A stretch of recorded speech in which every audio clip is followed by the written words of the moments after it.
Moga-moga nggak ada yang lapar ini jam makan siangnya. Iya, Kalau semoga nggak minta makanannya dikirimin bisa masuk papacang ke Mas semua Asrul itu. ya. Oke, good Mas Asrul. Saya pikir nggak perlu diperkenalkan lagi, tapi nanti monggo kalau ingin memperkenalkan diri. Teman-teman, karena waktunya mepet, saya segera serahkan mic, panggung kepada pembicara kita selanjutnya, Mas Asrul Ananda. Silakan Mas Asrul. Selamat siang teman-teman semua. Terima kasih undangannya, kesempatannya bicara. Memang terus terang, jujur saya bukan tipe yang ngefans bicara dengan cara seperti ini karena tidak ada interaksinya, tidak bisa melihat ekspresi, tidak bisa mungkin banyak hal-hal yang tidak bisa disampaikan dengan gestur atau apa kalau seperti ini. Tapi moga-moga bisa bermanfaat. Kebetulan ditanya tentang olahraga, jadi ya kebetulan memang kesibukan saya dalam beberapa tahun terakhir yang banyak di dunia olahraga. Selain terus mengembangkan DBL, DBL itu perusahaan namanya PT Deteksi Basket Lintas Indonesia. Sebenarnya itu perusahaan yang mengelola liga basket SMA sebenarnya dari Aceh sampai Papua. Dengan jumlah peserta kira-kira 42.000 anak setiap tahun, dengan jumlah penonton partisipan kira-kira 1,5 juta per tahun. Dan DBL ini juga sebenarnya perusahaan retail juga, karena kita sebenarnya punya produk-produk sendiri juga yang kita sebenarnya punya sekitar 22 atau 23 retail location di Jakarta, Bandung, Jogja, dan Surabaya. Jadi sebenarnya ini bukan IO basket sebenarnya, karena ini sebenarnya perusahaan, karena karyawannya sebenarnya 300-an kayak gitu. Terus kebetulan juga sejak tahun 2017 DBL ini sebenarnya pemilik mayoritas dari PT Persebaya Indonesia. Jadi klub sepak bola Persebaya itu sebenarnya sahamnya adalah 70% milik PT DBL Indonesia. Jadi saya CEO di dua-duanya. Ya memang sebelum COVID ini memang benar-benar on the right track menuju sesuatu yang luar biasa, tapi sekarang mungkin mimpinya agak kita pending sedikit. Tapi semuanya masih on track menuju ke sesuatu yang saya bayangkan, dan mungkin banyak orang belum paham ya kok olahraga bisa kayak gitu, kira-kira kayak gitu. Mungkin nanti mungkin pakai modal tanya jawab aja Mas Hani. Mungkin Yes, kalau Mas saya Asrul. ceritakan semua nanti malah Supaya malah bingung mungkin nanti kayak gitu. Oke, good. Ya. Mas Asrul, mungkin saya pertama kali mewakili pertanyaan banyak temen deh. Dunia Ya. olahraga ini kan kalau banyak orang bilang nggak ada duitnya gitu ya. Ya, Buang-buang duit. ya. Kok nekat nih seorang Asrul Ananda menekuni membaktikan hidupnya gitu ya untuk mengembangkan dunia olahraga di Indonesia. Ya bukan cuma satu lagi, beberapa bidang olahraga yang berbeda nih. Kenapa bisa begitu Mas Asrul? Mungkin boleh cerita sedikit? Mungkin agak beda ya kalau banyak orang misalnya yang belum pernah di dunia olahraga lalu melihat dunia olahraga, mungkin waduh kok berani ya Azrul kayak gitu, kok apa yang bisa dilakukan di dunia olahraga. Itu sama dengan misalnya saya bukan orang F&B, saya lihat Papacang bingung juga, lihat Papacang kok bisa sukses kayak gitu ya bikin restoran. Jadi kalau kita menjalaninya sendiri itu pasti kita tahu segala hal yang terjadi di dalamnya dan lain-lain, sehingga dari situ tinggal siapa yang bisa kreatif dan lain-lain. DBL sendiri kan sebenarnya dibuat bukan direncanakan. DBL sendiri sebenarnya tahun 2004 dulu sebenarnya turnamen SMA se-Jawa Timur waktu itu, yang niatnya sebenarnya bukan untuk, tidak pernah kebayang bisa jadi PT seperti sekarang. Waktu itu sebenarnya mensupport koran kan, karena saya dulu kan lama di koran, keluarga saya juga lama di koran. Jadi waktu itu untuk mensupport konten koran sebenarnya kayak gitu. Tapi ternyata pada perjalanannya dia menemukan nyawa gitu. Jadi mulai 2008 akhirnya kita putuskan udahlah ini kita spin off kasarnya kayak gitu, kita bikin PT-nya. Kemudian kita ekspansi ke seluruh Indonesia dan kemudian berkembang tidak langsung besar seperti sekarang. Jadi dulu Jawa Timur, kemudian 10 provinsi, kemudian 15 provinsi, kemudian 20, dan sekarang 30 kota di Indonesia. Jadi besarnya tidak langsung besar. Besarnya adalah tumbuhnya secara organik sebenarnya. Jadi dan saat tumbuh itu sebenarnya kalau dalam bisnis apapun saya selalu diajari orang tua, katanya dalam hal apapun kalau kita niat, kalau kita serius, kalau kita menekuni itu total, nanti pasti ketemu jalan-jalan untuk bikin itu lebih besar. Kecuali, dan apalagi kalau kita sambil melek ya, jadi kita sambil menjalani, tekun, dan kita peka terhadap perubahan situasi, perubahan lingkungan, dan lain-lain. itu nanti malah nemu-nemu jalan yang orang mungkin nggak lihat kayak gitu. Jadi ya siapa yang nyangka Liga SMA bisa sebesar ini? Ini liga olahraga terbesar di Indonesia setelah Liga Sepak Bola. Tidak ada olahraga lain di Indonesia ini yang lebih besar daripada Liga Sepak Bola dan DBL di Indonesia ini. Olahraga apapun. Jadi bayangkan aja misalnya 1,5 juta penonton yang beli tiket ke stadion setiap tahun. Itu masih belum dikembangkan. Dan ini masih dalam situasi ekonomi ya. Mungkin sekarang kita masuk resesi lagi kira-kira kayak gitu. Tapi seandainya ini pendapatan per kapita Indonesia ini sudah 5.000 US, ini akan meledak semua bisnis yang sifatnya sport entertainment. Kalau itu ekonominya melonjak ya pasti dia akan melonjak juga karena orang punya uang untuk keluar. Lebih harga tiket ya kalau sekarang masih 20-25 ribu nanti bisa jadi 50 ribu, 100 ribu. Jadi nantinya akan multiplikasi kayak gitu. Jadi tapi bukan berarti ini langsung besar. Kita benar-benar menjalaninya mulai dari jual tiket harga 5 ribuan, 3 ribu malah kalau nggak salah dulu tahun 2004 3 ribu, 5 ribu. Kemudian jadi seperti ini. Nah, kemudian Persebaya sendiri juga waktu itu diproposkan ke kita dan kita melihat ini sebenarnya sepak bola ini kan peluangnya sangat-sangat besar. Cuman memang mungkin regulator dan manajemen liganya yang mungkin belum modern sehingga sesuatu yang begitu besar ini begitu lambat. Tapi kita yakin masa akan kayak gini terus kan tidak. Kalaupun ya kayak gini ya moga-moga nanti menang umur. Kira-kira kayak gitu. Jadi semua yang ngurus-ngurus ini kan tua-tua semua. Jadi moga-moga nanti kita menang umur, mereka nggak ada, kita meledak kayak gitu kan. Jadi kita biding time aja gitu karena toh ini juga passion project bukan buat saya gitu, buat keluarga saya kan ini passion project. Jadi kalau ini bisa terwujud kan maka ini akan jadi contoh yang baik untuk semua olahraga di Boleh Indonesia. jelasin tentang passion project ini apa Mas? Karena banyak orang mikir bisnis ya bisnis. Apa itu passion project dalam pandangannya Mas? Ya tadi seperti dibilang awalnya kan memang bukan di-create sebagai bisnis, cuman ini tiba-tiba jadi bisnis yang cukup besar juga kayak gitu. Jadi dulunya kan memang passion saya sebenarnya juga bukan basket. Passion saya sebenarnya anak muda gitu. Saya sangat suka kegiatan-kegiatan anak muda gitu. Waktu saya SMA di Amerika kan saya siswa pertukaran dan waktu itu keluarga angkat saya di sana itu guru SMA dan juga pemilik media lokal kayak gitu. Jadi mereka punya passion anak muda dan mereka bilang anak muda ini kan batasnya kita nggak pernah tahu kayak gitu. Jadi ketika saya pulang saya ingin make sure anak-anak Indonesia juga punya kesempatan seperti yang saya rasakan kayak gitu. Nah, basketnya sebenarnya suka tapi bukan hobi saya, bukan pemain basket. Saya pemain bola dan badminton sebenarnya kayak gitu. Cuman ternyata kan lewat basket ini ternyata tumbuh dan passion saya sebenarnya mengorganize kegiatannya kayak gitu. Jadi kita harus memastikan meskipun ini Liga SMA tapi kemasannya harus profesional. Pemain-pemain meskipun dia anak SMA dia diperlakukan profesional karena nanti saya diskusi dengan orang NBA gitu, maksudnya 99% pemain DBL tidak akan jadi pemain profesional. 1% itu sudah luar biasa gitu. Tapi 99% ini bisa dapat pengalaman dari DBL yang bisa dia terapkan di dunia profesional yang lain kayak gitu. Jadi DBL ini sebenarnya panggungnya saja, toolnya saja, tapi sebenarnya ini kayak youth development sebenarnya. Wow, jadi sebetulnya basket adalah media untuk mengembangkan kualitas anak muda Indonesia gitu ya? Sama seperti rubrik di koran dulu sebenarnya maksudnya juga adalah itu, tapi DBL ini membantu, lalu sekarang jadi lebih mandiri. Begitu Mas Asrul? Jadi yang namanya olahraga kan selama ini sebelum DBL itu biasanya kan tidak ada yang serius dalam bentuk PT gitu. Sepak bola aja untuk jadi PT dipaksa aja baru mau jadi PT. Kalau enggak kan nggak jadi PT semua itu. Jadi tapi DBL dari dulu niatnya sudah langsung jadi PT gitu. Kenapa?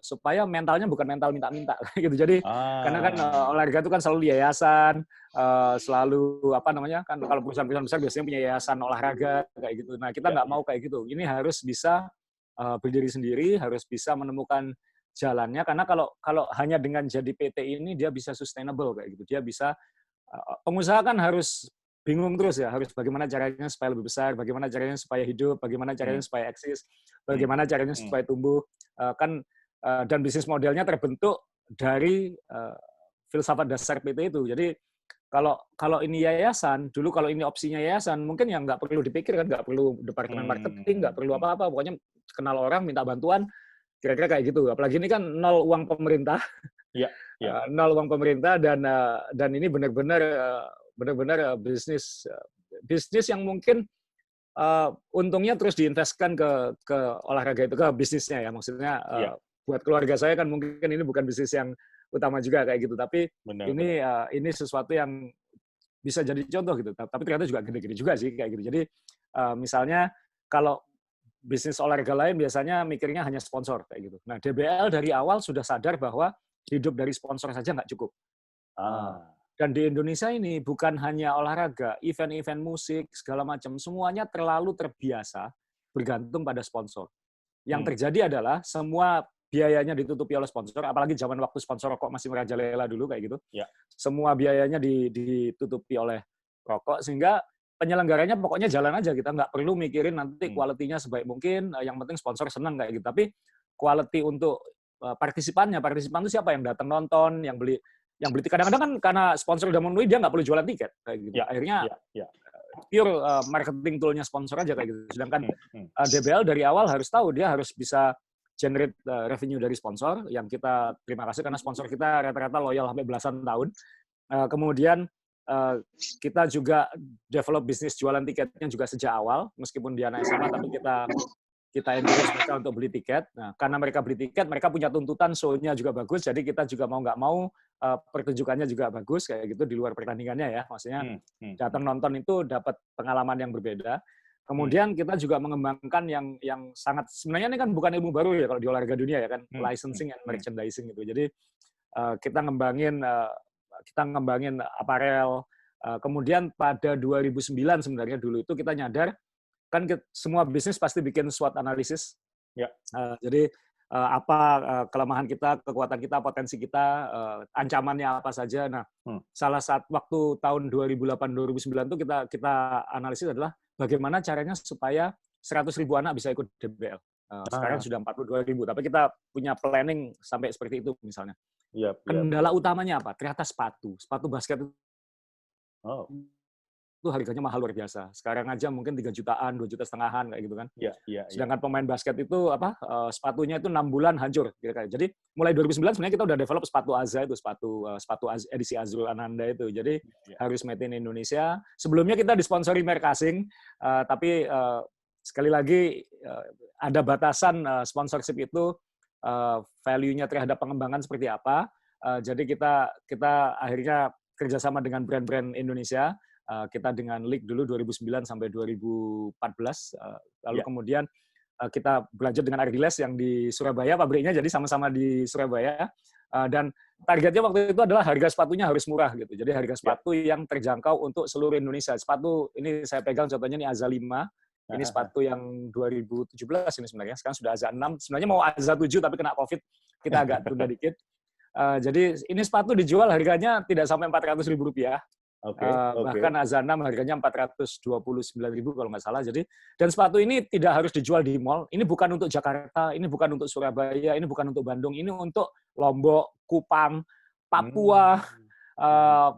DBL kan pesertanya kalau nggak salah dari 242 kota di Indonesia. Jadi ribuan sekolah dari 242 kota di Indonesia. Jadi 1 dari 10 sekolah di Indonesia itu ikut DBL atau apa kayak gitu. Jadi kita harus menyediakan sepatu ke anak-anak yang di mana-mana itu yang belum tentu ada mall kayak gitu. Jadi dan ternyata sepatu ini juga sebenarnya ini sepatu basket paling laris di Indonesia, dan ikut membantu terus menambah jumlah peserta DBL. Jadi ternyata ada bisnis sepatunya juga di situ. Nah, lalu ada efeknya lagi.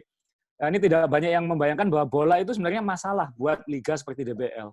Dulu kita disponsori oleh merek asing, tapi kita butuh ribuan bola setahun.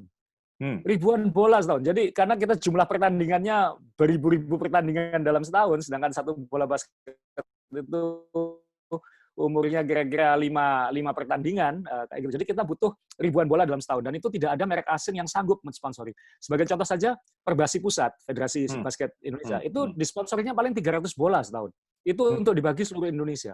Kan pasti tidak bisa untuk mengembangkan partisipasi basket. Jadi akhirnya apa? Untungnya kita 2005 juga ketemu juga gitu. Ternyata ada pabrik di Jawa Timur juga gitu, di Pandaan.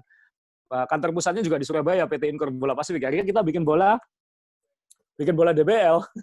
Wow. Bikin bola DBL sendiri. Jadi ini buatan Pandaan.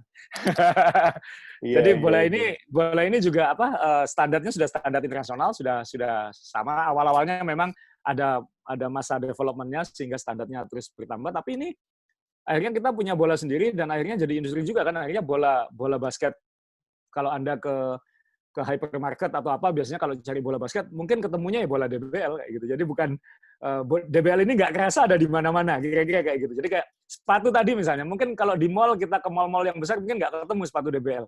Tapi kalau misalnya saya pernah ke Magelang, taruhan dengan teman, waktu itu nonton pertandingan sepak bola di Magelang.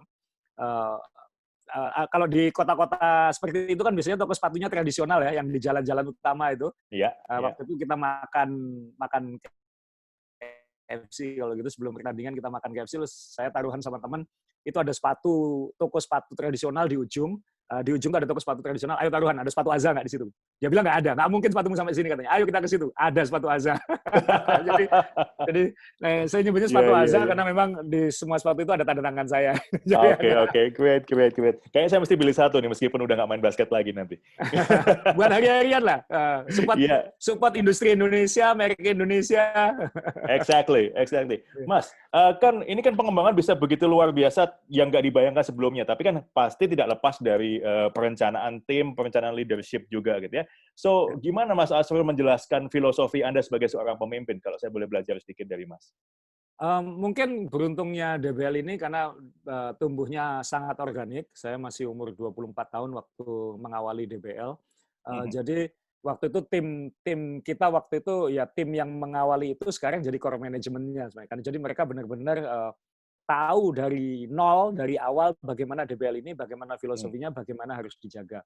Tantangannya memang nanti ketika ada ini ekspansi terjadi ini kan, karena sekarang yang terjadi kan memang sudah terjadi ekspansi. Tidak mungkin lagi kalau dulu misalnya karyawan awal tahun 2008 itu hanya 15 orang, kayak gitu. Tapi sekarang kemudian tumbuh berkembang menjadi hampir 300 orang. Nah ini kan sangat beda sudah. Jadi saya tidak mungkin kenal lagi semua satu-satu, tapi yang saya suka adalah karena ini tumbuhnya relatif organik, jadi filsafat itu bisa terjaga sejak awal. Tapi memang ayah saya juga selalu ngajarkan dulu, saya kira semua second generation, mungkin orang tuanya juga ngajarkan sama, kita memang harus total ya, harus total, tidak bisa dikasih tahu. Orang itu tidak bisa dikasih tahu.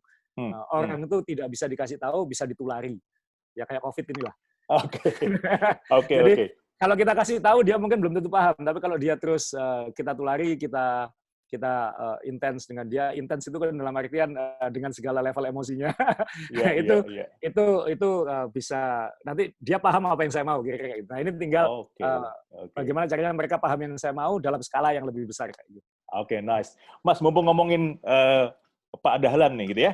Semua orang tahu Mas Asrul ini putranya Pak Dahlan Iskan yang legendaris begitu ya. Nah, ini mungkin pertanyaan untuk generasi kedua. Gimana caranya bisa lepas dari bayang-bayang ayah, jadi figur mandiri sekarang? Apa tipsnya untuk mendapatkan kepercayaan diri itu, dan bagaimana tipsnya supaya bisa dipercaya oleh atasan kita, dalam hal ini ayah kita?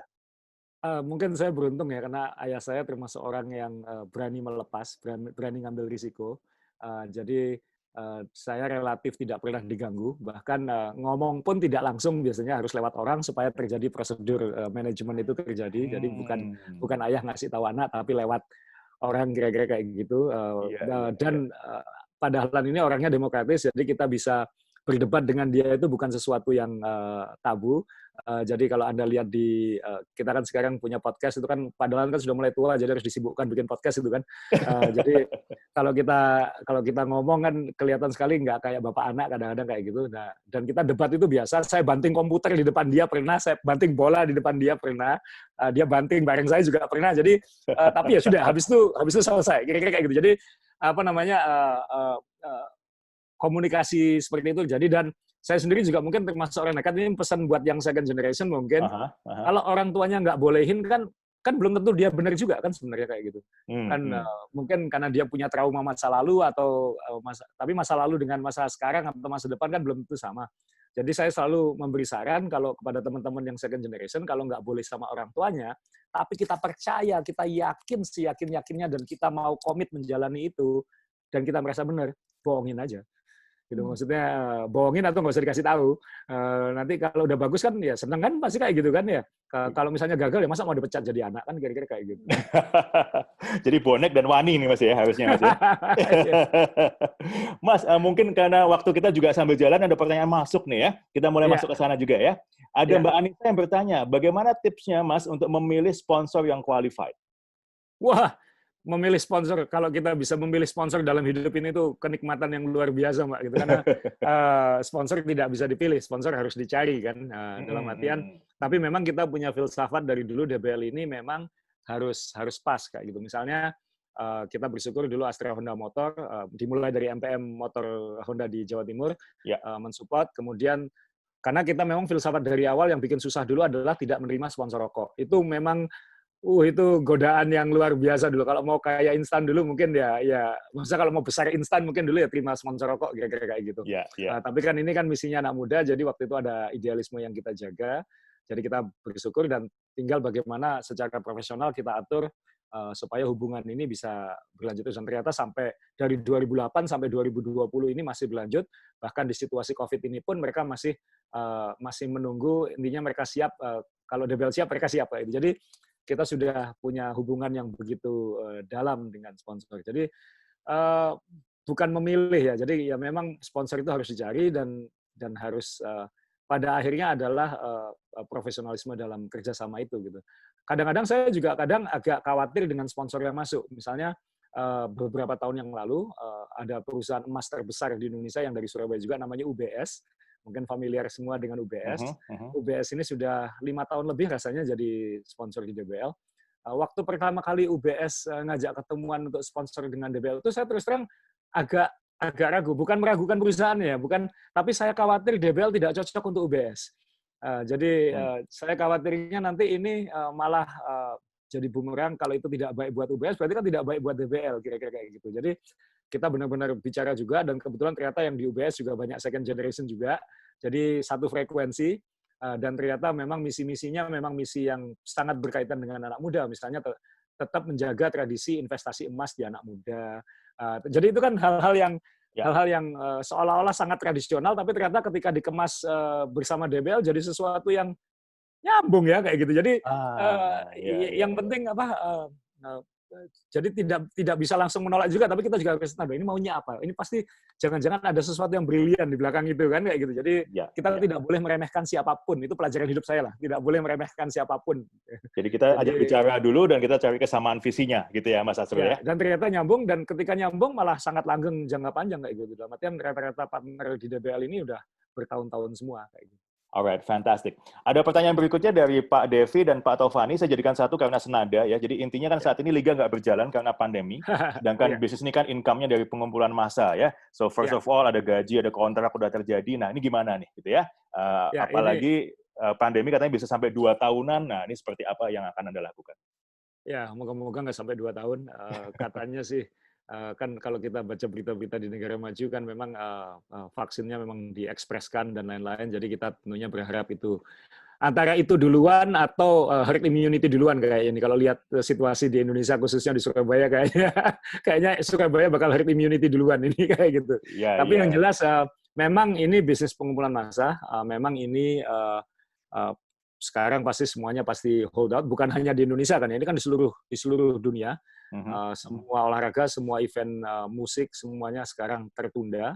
Bahkan film bioskop pun tertunda, kayak gitu. Jadi bukan hanya olahraga, jadi semua senada lah, sport dan entertainment masih tertunda. Tapi sebenarnya DBL ini ada keberuntungan ya, dalam artian memang bukan berarti situasinya baik. Saya kira tidak ada bisnis yang situasinya baik saat ini. Mungkin hanya segelintir saja yang mungkin dapat momentum dan situasi. Tapi saya kira situasi DBL sama dengan kebanyakan perusahaan. Kita memang harus sangat-sangat diligent, harus sangat hati-hati. Kadang-kadang harus berani ngambil keputusan ekstrim dalam hal seperti ini. Tapi yang kita percaya adalah ketika nanti momen itu kembalinya akan besar. Kayak gitu. Jadi itu saya yakin karena orang tuntutan olahraga, kebutuhan olahraga dan lain-lain itu akan sangat besar. Dan DBL beruntung karena mesinnya tidak mati di saat situasi pandemi ini. Kalau ini IO, mesinnya mati, nggak bisa ngapa-ngapain. Maksudnya Tapi DBL kan tadi saya jelaskan, revenue-nya kan bukan dari event.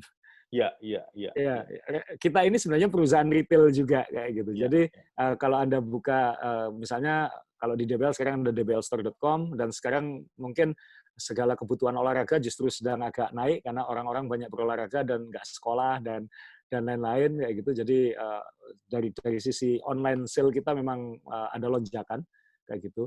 Kemudian kayak Persebaya misalnya, Persebaya kan kita juga masih menunggu situasi dari Liga, dari PSSI, ini akan lanjut atau tidak. Saya kira klub-klub kebanyakan sudah minta tidak lanjut. Kita riset sekalian aja ini. Ini momen untuk, kadang-kadang situasi krisis seperti ini adalah momen untuk menekan tombol riset, dan kemudian kita menata ulang untuk memastikan sustainability masa depan, kira-kira kayak gitu. Jadi sekarang di Liga Sepak Bola, klub-klub, pemilik-pemilik klub sedang rame-ramenya bicara tentang, oke, ini apa yang kita ambil, kan kadang-kadang mundur selangkah untuk maju 2 langkah juga baik. Kayak gitu. Jadi ini sedang diskusi itu terjadi, dan Persebaya sendiri juga bukan klub sepak bola kan. Kan Persebaya punya Persebaya Store, dan penjualan online Persebaya Store sekarang katanya laporan terakhir sih katanya naiknya 4 kali lipat lebih kayak gitu. Jadi tetap jadi secara mesin ini tidak mati. Itu yang ya, tetap pasti tidak seperti situasi normal, tapi mesinnya tidak perlu mati. Itu yang itu berkah dari apa yang kita lakukan selama bertahun-tahun, dan karena mesinnya masih menyala, nanti ketika misalnya jalannya sudah dibuka lagi, ini mobil bisa lari kencang, kira-kira kayak gitu. Jadi ini hikmah menata dengan benar di depan ya Mas ya, di depan ditata dengan benar, hasilnya ketika situasi nggak terduga sini, ya kena, cuman nggak terlalu parah begitu ya?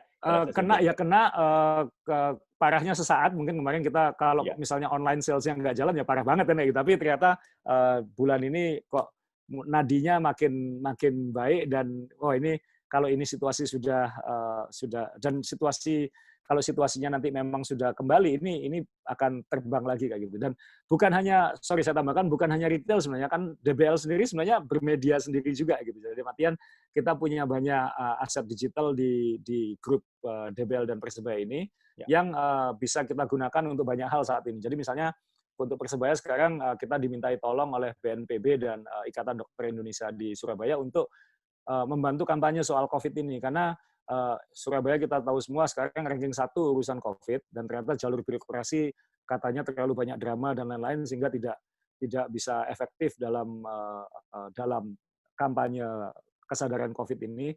Nah, ternyata Persebaya adalah tool yang luar biasa untuk itu. Jadi karena kan followernya jutaan, kemudian aset digitalnya luar biasa. DBL juga kita kemarin sudah diskusi dengan Menpora juga bisa punya peran dalam hal ini juga.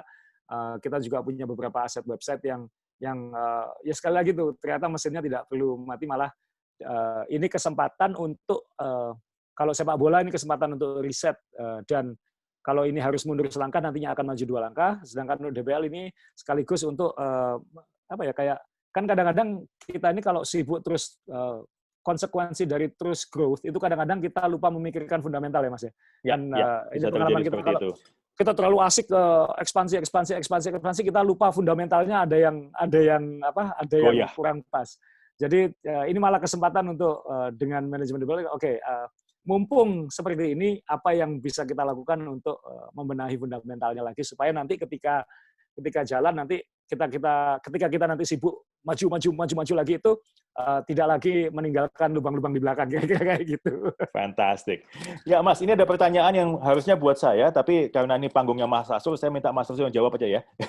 Jadi dia tanya, Coach, kalau udah usaha ternyata income-nya nggak sesuai, kita harus bertahan berapa lama dan apakah diteruskan untuk cari jalanan atau bagaimana? Nah, pengalaman Mas Asrul sendiri sebagai pebisnis bagaimana nih? Kalau nggak sesuai, usaha apa ini? Usahanya nggak disebutkan sih. Jadi kalau makanya usaha kan macam-macam skalanya dan lain-lain kan. Kalau kita ngomong soal warung dengan ngomong dengan pabrik yang karyawannya ribuan ya pasti beda skalanya kayak gitu. Tapi kalau kebetulan kalau saya melakukan sesuatu itu biasanya total di luar DBL dan Persebaya, saya sebenarnya juga punya dengan teman juga bikin perusahaan sepeda sebenarnya namanya Wednesday Bike, dan sepeda itu lumayan. Sepeda sekarang kita semua tahu lagi booming. Jadi dari sisi itu udah ada yang melonjak juga kayak gitu.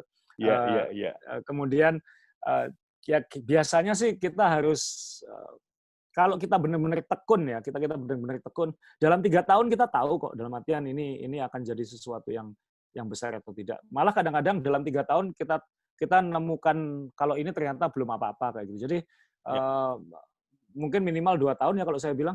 Pengalaman saya selalu dulu waktu pertama bikin DBL waktu 2008 di PT kan itu kita bilang make or break-nya 2010 bilang kayak gitu. Kalau 2010 nanti footing-nya dapat ini akan take off. Ternyata 2010 itu take off. Waktu 2010 kita ngomong kan kalau short, medium term kalau pelajaran bisnis kan 1, 3, 5 tahun kan ya. Jadi kita lihat berarti nanti kita lihat 2015 gitu. Wah, ternyata 2015 masih naik lagi. Kita lihat 2020. Nah, tahun ini seharusnya meledak lagi tapi terus ada Covid dan lain lagi jadi ya kayak gitu. Jadi kita harus punya bayangan 1, 3, 5 seolah-olah teoritis. Saya termasuk orang yang nggak peduli teori, Mas. Tapi ternyata itu benar juga kayak gitu, nggak salah juga kayak gitu. Jadi yang kita lihat 1, 3, 5 itu kayak gitu. Jadi pahami time frame-nya dan tentukan dari depan mau capai hasil apa untuk menentukan ya. Jadi bukan panik di belakang tapi tentukan di depan. Oke, thank you Mas. Dari Mas Tipung Mulyoko mengatakan, Mas Asrul, model leadership bagaimana yang Mas terapkan kepada tim atau bawahan Anda? Dan dengan model itu apakah ada kendala yang pernah terjadi? Waduh, kalau tanya anak buah saya mungkin tahu Mas Asrul marahan katanya kayak gitu. Pada dasarnya saya terbiasa dengan lingkungan karena ini saya harus mengakui ini dimulai dari ayah saya yang manajemennya egaliter ya, dalam artian semua orang banyak kepala pasti lebih baik daripada satu kepala kayak gitu. Jadi kita memberikan kebebasan sebesar-besarnya kepada anak-anak muda yang DBL ini kan banyak anak muda, memberikan kebebasan sebesar-besarnya kepada mereka untuk berkreasi, berbuat dan tidak terlalu rigid dalam hal decision making kayak gitu. Jadi mereka kita bebaskan, toh mereka juga selalu punya goal kok. Tahun ini harus lebih bagus dari tahun lalu. Simpel kan sebenarnya, tidak perlu dikasih tahu. Kalau itu harus dikasih tahu, madesu lah, masa depan suram, kira-kira kayak gitu. Jadi kalau tim saya sudah tahu bahwa tahun ini harus lebih baik dari tahun lalu, itu nggak usah dikasih tahu gitu. Yang standar-standar udah diterima gitu ya? Ya udah terima. Jadi yang jelas ya mungkin kalau di sini sih mungkin ya kadang-kadang ya seperti teman aja kayak gitu. Karena saya juga bukan tipe yang formal. Jadi dan kebanyakan ide kan muncul justru ketika makan, ketika ngopi, bukan ketika rapat formal kan kira-kira kayak gitu. Jadi ketika kita pergi kemana dan saya sering manajemen saya sering beri kesempatan untuk ke luar negeri untuk lihat event-event besar, untuk magang di perusahaan-perusahaan di luar negeri, untuk experience langsung. Jadi saya tidak mungkin menceritakan sampai biru pengalaman saya di Amerika pasti beda dengan mereka pergi ke sana sendiri kayak gitu. Jadi itu investasi kami juga. Dan kemudian Pak Dahlan dulu juga begitu pada anak buahnya memberi kesempatan mereka untuk jalan-jalan. Jadi kadang-kadang udah kamu pergi ke Amerika gitu sebulan nggak usah kerja gitu. Tapi nanti pulang kamu harus bikin sesuatu kayak gitu. Jadi anak-anak DBL ini punya akses, punya kenalan, punya channel yang luar biasa di luar negeri di industri ini kayak gitu. Jadi itu mungkin advantage yang tidak dimiliki. Kadang-kadang kalau perusahaan lain kan kadang-kadang ya bosnya aja yang pergi kayak gitu. Nah, kalau saya kan kadang-kadang juga nggak sempat gitu. Misalnya DBL tiap tahun diundang NBA All Star misalnya kayak gitu. Karena kita memang pernah bermitra dengan NBA selama bertahun-tahun kayak gitu. Tapi kan saya nggak mungkin pergi tiap tahun ke sana gitu. Sesuka saya dengan basket kan masa saya tinggal untuk itu kan nggak mungkin kayak gitu. Jadi akhirnya ya gantian aja yang pergi kayak gitu. Jadi dan itu akhirnya ketika kita bicara nanti diginikan itu nggak perlu diceritain. Mereka sudah tahu harus ngapain kayak gitu. Jadi kan udah melihat dengan mata kepala sendiri ya, dengan pengalaman. Dan sendiri. Bukan hanya nonton. Jadi karena kita punya hubungan baik, jadi mereka dapat akses behind the scene, mereka dapat akses macam-macam. Kita juga mendatangkan dulu pernah mendatangkan direktur entertainment klub NBA ke Surabaya untuk training anak-anak DBL. Jadi itu kita lakukan juga. Jadi karena industri kita ini kan unik Mas ya, maksudnya tidak ada contohnya di Indonesia. Jadi kita harus bisa mendapatkan sedikit dari sini, karena ya kita ini contohnya gitu, karena nggak ada yang seperti kita kayak gitu. Exactly.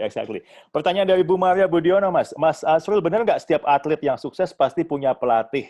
Dan apa bedanya yang Mas lihat teman-teman yang pakai pelatih dan yang berlatih sendiri? Tergantung jenis olahraganya sekali lagi. Kalau itu olahraga kayak misalnya yang sifatnya individual, ya tentunya ya, dirinya sendiri ya telah kunci. Atlet yang terbaik itu kan semua seperti pengusaha kok. Dalam artian mereka punya inner drive. Jadi mereka nggak usah disuruh, mereka kan lari kayak gitu. Kalau dia disuruh jaga fisik aja harus disuruh, itu pasti bukan sesuatu yang istimewa kayak gitu. Jadi atlet yang level Tuhan bisa memberikan berkah bakat sehebat apapun, kalau nggak diasah, nggak diapa-apain itu pasti pasti nggak jadi apa-apa. Jadi pelatih pun juga belum tentu cocok. Jadi kembali ke kitanya, kita harus bisa, misalnya saya bisa membayangkan kalau saya ini atlet bisa merasakan banyak pelatih gitu kan. Kan sering di sini saya nggak cocok sama pelatih itu. Kalau saya kan nggak boleh kayak gitu. Mungkin saya secara overall mungkin nggak cocok dengan pelatih itu, tapi dari pelatih itu saya pasti dapat sesuatu. Nanti dengan pelatih lain, nah tinggal dari kitanya sendiri gitu. Nah, biasanya yang champion yang terbaik itu biasanya selain punya bakat fisik yang luar biasa, biasanya intelektualnya juga sangat tinggi. Jadi sebenarnya sama kok, pengusaha dengan atlet itu sama. Itulah kok. kenapa DBL mewajibkan peserta untuk naik kelas juga gitu ya. Jadi nggak boleh kompetisi. Iya. Karena intelektual jadi penting dulu untuk suksesnya dia. Ya, dulu tuh sedih Mas, sebelum ada DBL itu turnamen SMA itu, waduh kalau di Surabaya itu ya ada misalnya dia nggak naik kelas 3 kali kok masih main. Kayak gitu. Jadi ini mewakili SMA tapi umurnya udah 20. Kayak gitu. Jadi kan pasti nggak bener lah itu kan. Jadi ya, akhirnya dan saya kebetulan waktu di Amerika kan juga banyak terlibat dengan tim olahraga sekolah sebagai media sekolah ya, sebagai fotografer sekolah karena saya bukan pemain basket. Dan di sana memang sangat korelasi itu antara nilai baik dengan performa hidupnya setelah SMA. Jadi misalnya pemain-pemain NBA ini kan ya pasti lulusan SMA dan minimal kuliah setahun, kira-kira kayak gitu. Jadi mereka dan mereka pun yang atlet-atlet yang hebat-hebat itu juga kalau misalnya off season pasti belajar kok. Yang saya kaget, saya pernah ini saya sarankan teman-teman kalau memang punya kemampuan dan ada kesempatan dan nanti kalau sudah nggak COVID, kan banyak kampus-kampus besar di Amerika itu kan memberikan kuliah-kuliah eksekutif ya, seperti Harvard kayak gitu. Saya ini kan kesulitan mencari kampus atau pelatihan yang untuk sports management kan, Mas. Karena kan di Indonesia nggak ada yang skalanya seperti itu. Di Amerika banyak, tapi kan saya nggak mungkin kuliah 4 tahun lagi. Tapi Harvard punya program seperti ini, namanya Sports Media and Entertainment, selama 2 minggu di Boston. Jadi beberapa tahun yang lalu saya ke sana dan saya kaget teman satu kelas saya ternyata Pau Gasol, pemain Lakers dan Spurs itu dulu, sama Chris Paul yang sekarang masih main di Thunder. Jadi saya pernah satu dormitory, makan pagi, makan siang, makan malam bareng dengan pemain-pemain NBA. Jadi mereka, saya tanya, kamu ngapain kuliah lagi gini? Azrul, kan ini nggak mungkin saya jadi atlet terus kayak gitu. Saya kan juga punya bisnis yang harus saya kembangkan setelah saya pensiun. Jadi mereka kuliah kayak gitu. Jadi sekali lagi inner drive-nya kayak gitu. Seseorang yang jadi kesimpulannya sukses pertama dari inner drive, kemudian rajin belajar supaya intelektualnya mantap, kemudian faktor luar ya seperti pelatih dan rekan satu tim ini akan membantu kalau inner drive dan memang punya intelektual yang baik. Oke, good, thank you. Mas, ini kayaknya nggak bakal cukup waktunya, Mas. Pertanyaannya masih banyak banget. Coba ya, saya agak ngebut ya. Kita bicara passion. Benar nggak passion merupakan salah satu kunci keberhasilan? Dan apakah dulu DBL identik dengan Jawa Pos. Apa strategi DBL untuk menjangkau generasi baru yang tidak lagi baca koran? Ini pertanyaan yang luar biasa menurut saya. Karena bumi kan orang bilang hidup itu berputar. Jadi dulu DBL terus terang kan memang di-create untuk koran kayak gitu, untuk konten koran kayak gitu. Tapi pada perkembangannya kan menemukan nyawa sendiri yang terus membesar, yang kemudian bermedia sendiri. Jadi ketika tidak lagi bersama koran justru bisa lebih besar karena tidak lagi terkekang oleh batasan-batasan korannya itu kayak gitu kayak. Jadi justru saya nggak bilang ini efeknya negatif ke Jawa, saya nggak tahu karena saya sudah lama nggak ngikutin, tapi yang jelas DBL-nya sendiri sekarang justru lebih merdeka. Maksudnya kita sekarang punya relationship sangat bagus dengan hampir semua media akhirnya, karena bukan lagi eksklusif milik satu media. Dan untuk olahraga bisa tumbuh kan nggak bisa dieksklusifkan kayak gitu. Dia harus terbuka untuk lebih banyak lagi kayak gitu. Jadi buat DBL sebenarnya jadi berbalik gitu. Kalau dulunya dibuat untuk itu, sekarang malah bisa bermedia sendiri. Dan ini mungkin untuk teman-teman semua ya, bahwa lingkungan media, ekosistem media di dunia ini kan sudah nggak seperti dulu ya. Dalam artian setiap individu, setiap institusi, setiap perusahaan adalah medianya sendiri sekarang. Kita nggak butuh media sebenarnya kayak gitu. Saya kebetulan tidak bersosmed gitu, tapi kalau misalnya bersosmed kan ya udah itu media saya gitu. Saya punya blog happywednesday.id yang paling tidak seminggu sekali saya nulis hari Rabu, tapi kadang-kadang lebih lah. Itu tempat saya untuk bermedia sendiri. Apa yang ingin saya tuliskan, saya mandi. Pak Dahlan itu punya Thisway, kan itu kan personal media sebenarnya. Thisway.id itu yang nulis satu orang, ngetik pakai handphone, pakai jempol kiri tiap hari. Tapi itu kalau Anda cek rating klik online-nya, itu bisa menyaingi media-media besar yang wartawannya ratusan. Jadi sekali lagi dunia ini sudah berubah sehingga setiap orang bisa bermedia sendiri. Tinggal kepiawaian kita, kemudian kan kita kan bisa lebih target marketnya bisa lebih dapat kayak gitu-gitu dengan bermedia sendiri kayak gitu. Right, fantastic. Mas, ini ada pertanyaan agak teknikal juga nih ya, saya agak ngebut. Kan ini masa new normal, ya, anggota tim DBL, pemain-pemain atlet ini bagaimana adaptasinya? Apakah berlatih sendiri, online, atau seperti apa? Dan bagaimana support-nya DBL buat mereka-mereka? Ya, jadi memang sekarang kebetulan memang jadwal kompetisi kita memang seharusnya Juli Agustus ini, jadi ini pasti ke pending. Jadi kita ketika COVID pertama kali menerpa bulan Maret April sebenarnya memang nggak ada DBL saat itu, jadi kita agak beruntung dalam hal itu. Tapi memang ini pasti ke pending dan kita sudah diskusi dengan Menpora dengan semua peserta. Intinya DBL ini kan bukan hanya di Surabaya, bukan hanya di Jawa, ini kan dari Aceh sampai Papua. Dan situasi COVID di tiap wilayah ini beda-beda. Di luar pulau banyak yang hijau.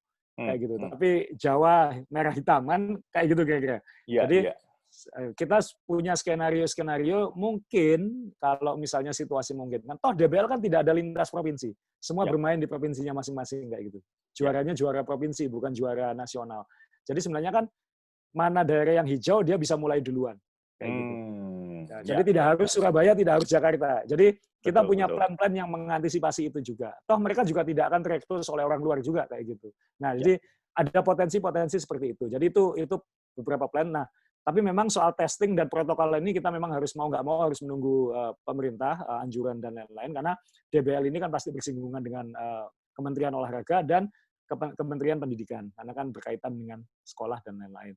Tapi saya tahu sekolah-sekolah ini sekarang semua sudah siap-siap. Bahkan beasiswa pemain untuk tahun ajaran baru ini karena DBL itu masih mereka terapkan kayak gitu. Jadi banyak pemain sekarang kalau DBL ini swasta ya, tapi kalau Anda pemain DBL dan berprestasi, itu Anda bisa diterima di sekolah yang lebih baik kayak gitu. Jadi ini situasi yang unik juga.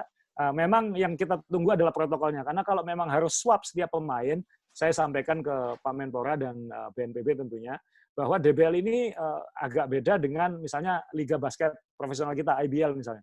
IBL itu pemainnya hanya 170 orang. Jadi kalau misalnya di swab ya hanya 170 orang itu. DBL ini pemainnya 40.000 orang.